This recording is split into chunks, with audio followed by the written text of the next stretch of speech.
Hi అందరికీ. ఒక మంచి ఐరన్ తావా గురించి తెలుసుకోవాలనుకుంటే మాత్రం ఈ వీడియో అస్సలు స్కిప్ చేయకండి. మనలో చాలామందికి ఇష్టమైన బ్రేక్ఫాస్ట్ దోశలు. ఆ దోశలు క్రిస్పీగా టేస్టీగా రావాలంటే ప్రతి ఇంట్లో ఈ తావా ఉండాల్సిందే. అంతేకాదండోయ్, ఇది హెల్త్కి కూడా చాలా మంచిది. అదే క్యాస్ట్ ఐరన్ దోశ ప్యాన్. ఈ పెనాన్ని సీజనింగ్ చేశాక వాడుకోవాలి. ముందుగా డిష్ వాష్ లిక్విడ్ కానీ సోప్తో కానీ ప్లాస్టిక్ స్క్రబ్బర్ తీసుకొని బాగా నీట్గా క్లీన్ చేసుకొని ఉంచుకోవాలి.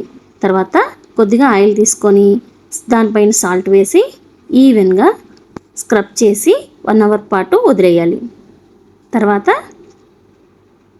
మళ్ళీ డిష్ వాష్ లిక్విడ్తో క్లీన్ చేసుకొని ఉంచుకోవాలి. తర్వాత ముందుగా మనం ఆనియన్స్ని కట్ చేసుకొని ఉంచుకోవాలి. స్టవ్ ఆన్ చేసి ప్యాన్ నుంచి దానిపైన కొద్దిగా ఆయిల్ వేసి ఆనియన్స్ వేసి బాగా డీప్ ఫ్రై చేయాలి. ప్యాన్ అంతా స్ప్రెడ్ చేస్తూ మనం ఫ్రై చేయాల్సి ఉంటుంది. అప్పుడు దానికి ఉన్న రస్ట్ ఏమన్నా ఉంటే పోతుంది. తర్వాత ఒక ఉల్లిపాయను తీసుకొని దాన్ని సగానికి కట్ చేసి ఇలా దోశ వేసే ముందు చక్కగా పెనాన్ని అంతా నీట్గా దాంతో రుద్దాలి. తర్వాత మీరు దోశ వేసుకోవాలి. కానీ ఫస్ట్ దోశ మాత్రం రాదండి. 2-3 దోశలు కూడా రాకపోవచ్చు. అవన్నీ మనం తినకూడదు కూడా. వాటిని వేసాక తీసి పడేయండి.